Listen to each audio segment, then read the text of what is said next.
Hey guys, how you doing? It's Nation here. So, yeah, we're going to start off with, well, sort of follow on from my last video in regards to starting off a 30k army.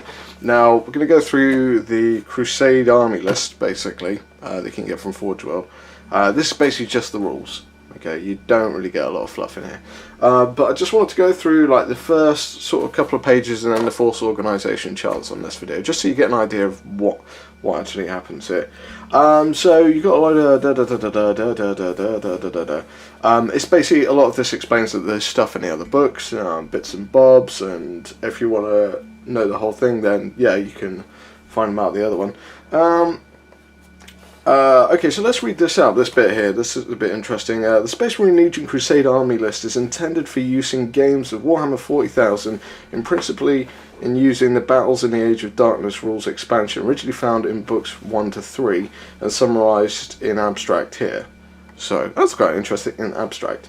The Battles in the Age of Darkness system, which uses its own allies matrix and force organisation charts, allow the players to replicate the epic Age of the Horus Heresy in their games of Warhammer 40,000 in a more focused manner than the colossal clashes represented by Apocalypse games.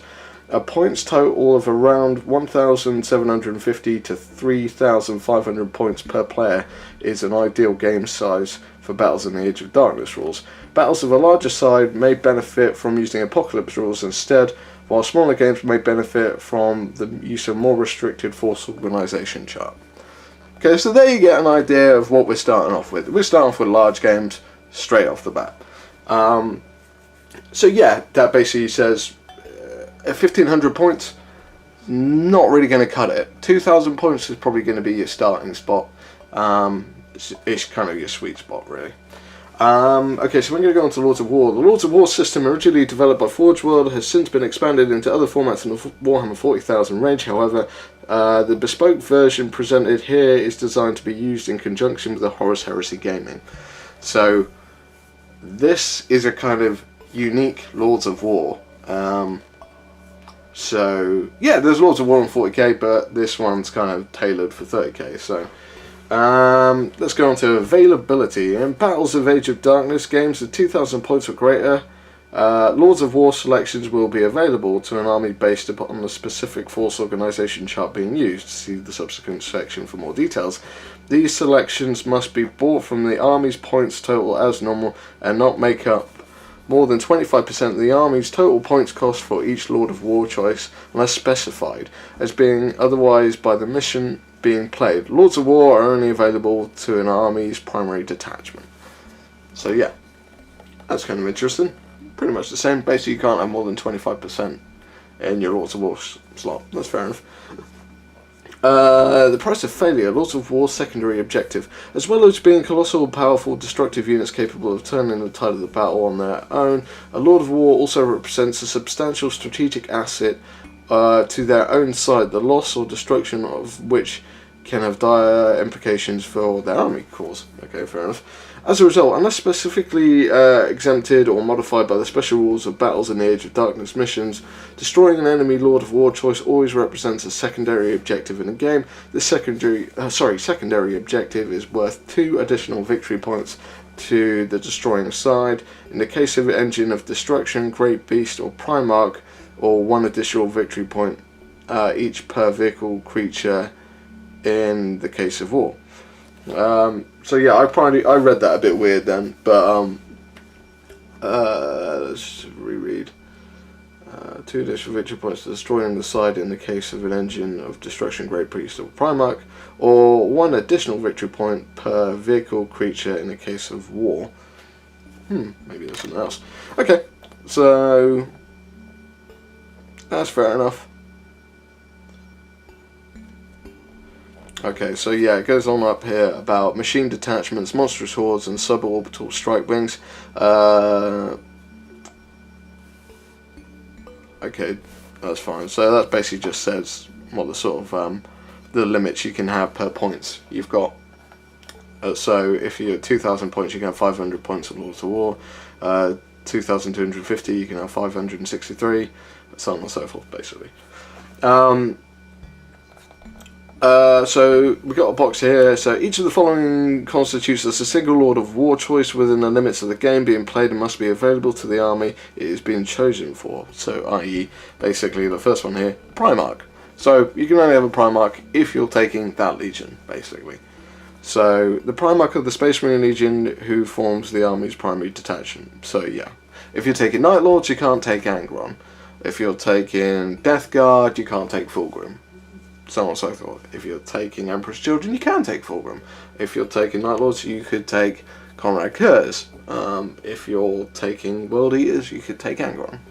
The Engine of Destruction, a single super heavy vehicle of any type with a hull point value of 9 or greater, chosen either from specific army lists for the primary detachment or from an appropriate Apocalypse data sheet. Fair enough.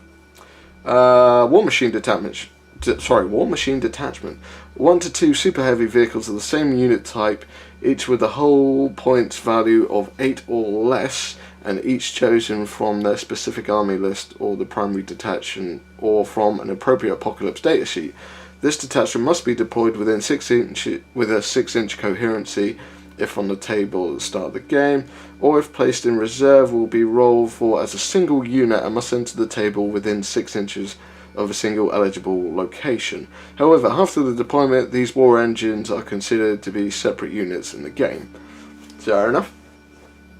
That's fair enough. Gargantuan, a great beast, single gargantuan creature, wounds value of 9 or greater. Monstrous Hall, 1 to 2 gargantuan creatures of 8 wounds or less. Same applies as the War Machine Detachment. Suborbital Strike Wing, 1 to 3 flyers with up to 3 hull points each, and of the same type may be chosen to represent a suborbital launch strike force or fighters or bombers. During the Horus Heresy games, the wing of flyers arrives from reserve as a single unit and must enter play from within 6 inches of the same chosen point as the table edge, but are afterwards treated as entirely separate units during the game. Now that's interesting, I didn't read that before. That basically means you can have a suborbital strike wing as a Lord of War. So basically, you can take all your flyers that you can fit in fast attack, elites, whatever, and then you can have a Lord of War with 3 extra flyers in there. Pretty nasty. Pretty nasty. So yeah, interesting. Okay, so I'm going to move on to this side. Battles in the Age of Darkness, Force Organization chart.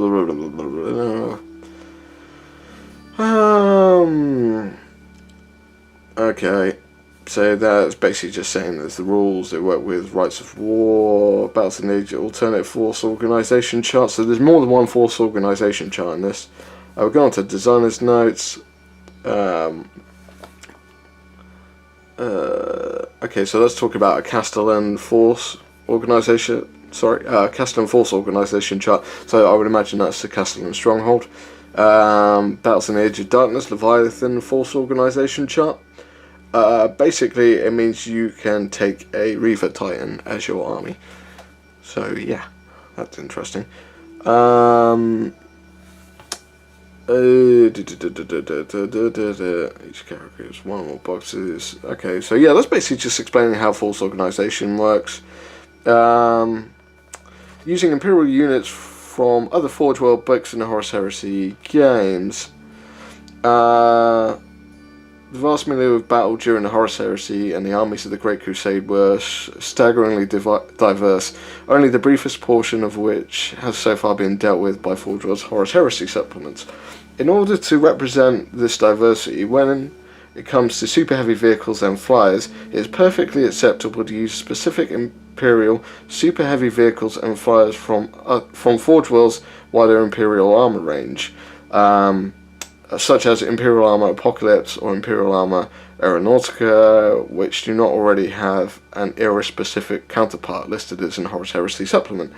In many cases, the Imperium of the Great Crusade sees the origin of some of these designs, while in others they can simply use as stand-ins for one of the many less widespread war machines types, unique patterns employed by the vast Imperium force. Blah, blah, blah, blah, blah.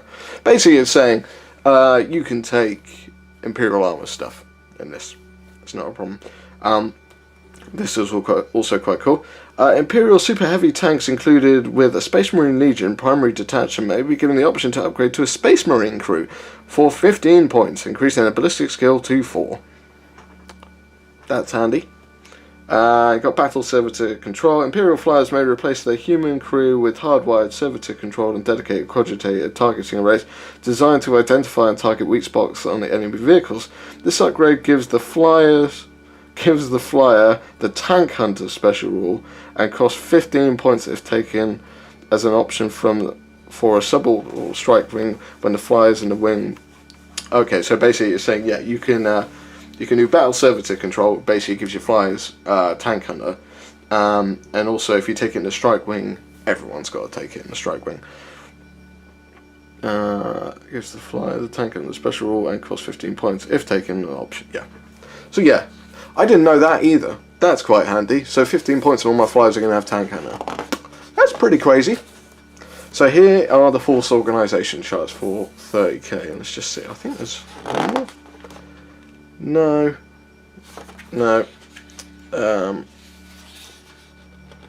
Okay, we might cover allies, and maybe warlord traits. Might see how we get on. So we got battles in the Age of Darkness force organisation chart. So let's run through a couple of the specifics here. Unlike 40k, you have the option for 3 HQ. You have to have 1, it's compulsory. You can have 6 troop choices. 2 is compulsory, that's the same. You can have 4 elite choices. You can have 3 fast attack, 3 heavy support. You can also have a fortification. Lord of War is optional. You can also have an allied detachment where you have to have a HQ and a troops. You can have 2 troops, elites, a fast attack and a heavy support. Pretty much standard, apart from the fact you get 4 elites and 3 HQ. 3 HQ is kind of handy.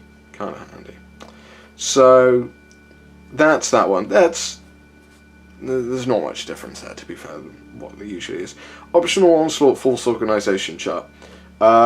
This one I haven't really read it before, so we'll have a look into it. So we've only got 2 HQ here. We have 4 troop slots and only 1 compulsory. You have 3 elites, 2 fast attack, and 4 heavy support, and the option for 2 Lords of War. I didn't know that. I did not know that.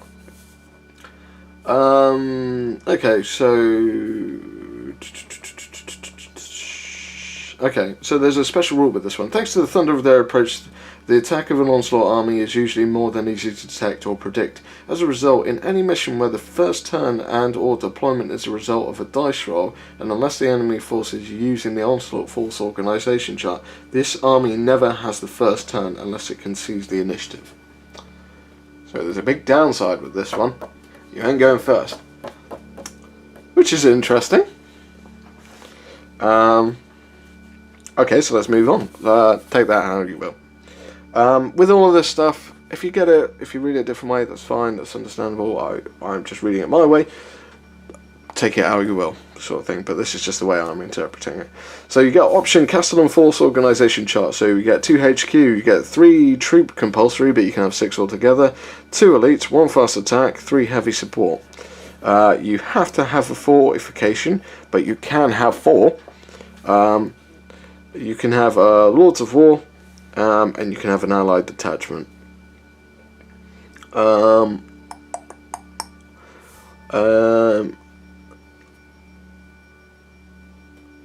Okay, so just reading this: Fortification Detachment required, 1 compulsory, 3 optional. If desired, this may be a massive fortification apocalypse data sheet type.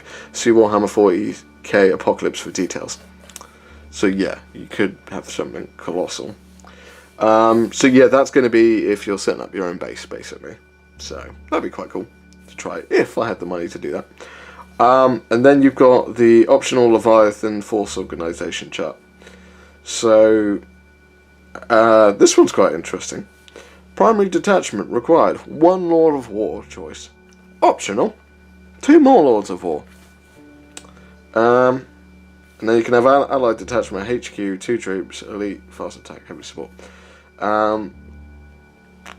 Yes, that's interesting. Okay, so let's read this. Leviathan Army Special Rule, the Leviathan Lord of War. The centre of the destructive heart of this army is its Leviathan. This must be a Lord of War of either an engine of destruction or a great beast type. Unlike usual Lords of War, this may represent any percentage of your army value, and indeed constitute your entire force in a single model if you are so inclined, brave enough, and your opponent agrees. That's fair enough, it's nice they put that. In contrary to the usual rules of Warhammer 40k, Leviathan is both your force's warlord, effectively, and uses its own special warlord trait listed here, and is also a scoring unit. So that's the only downside with this. You've only got one thing, so if it's talking about scoring points, you can have a real hard time. But yeah. Leviathan warlord trait, Legendary Destroyer. The Leviathan may fire Overwatch with any of its weapons that do not possess either the primary weapon or blast types, and may fire Overwatch at different targets, but no single weapon may fire Overwatch more than once per turn.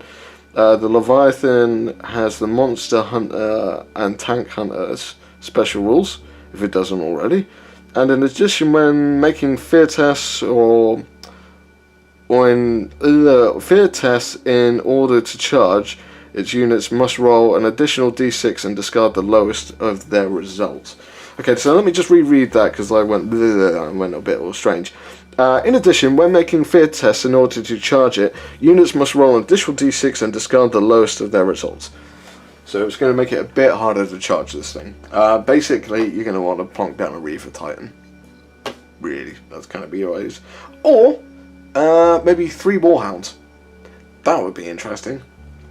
But yeah, so this is just like these ones are kind of specialist.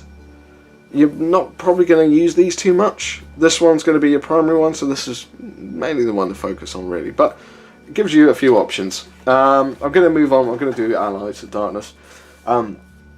So what you have here is much like you've got your allies, Sworn Brothers, Fellow Warriors, Distrusted Allies, by the Emperor's or the War Master's command.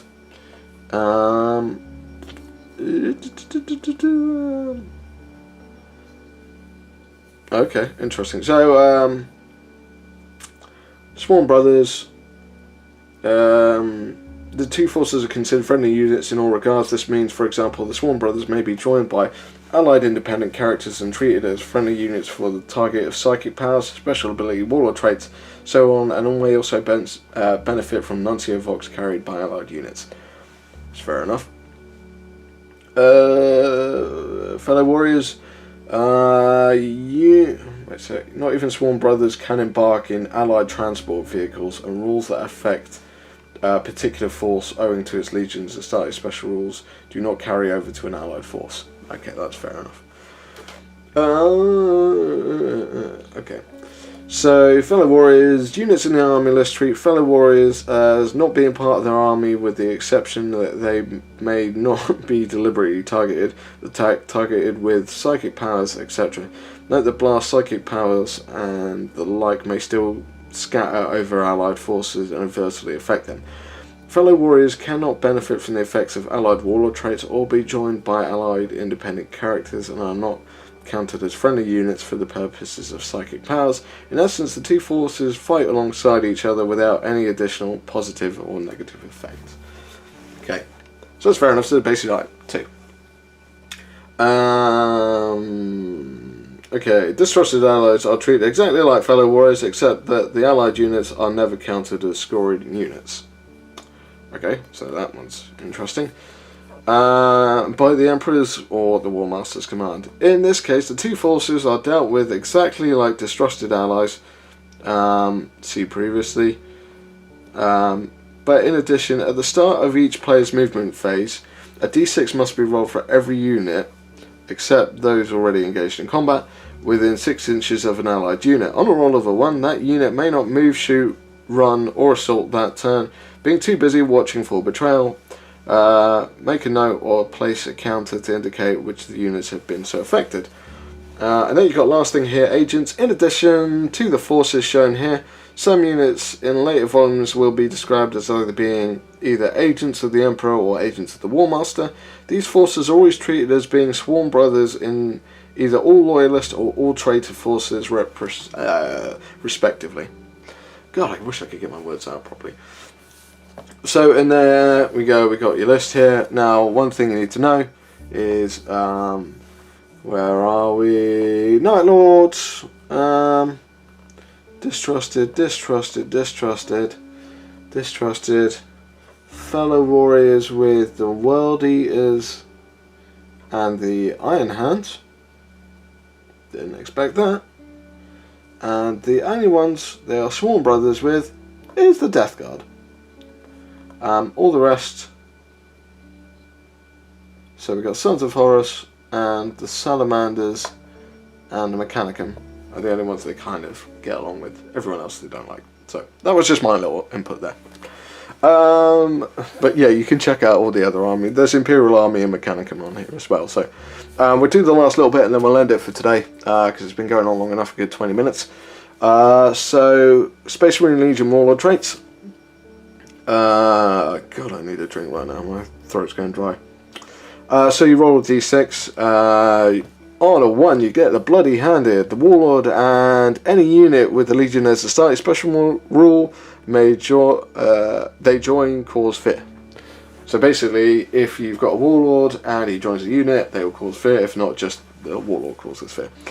Master Tactician. After both sides are deployed, but before which side gets the first turn is determined, the Warlord's side may redeploy one of their units within the limitations of the mission being played. This may place a unit that had been deployed normally into reserve, or bring a unit out of reserve. Okay, so that doesn't really apply, I don't think, anymore in 7th edition, because I think whoever...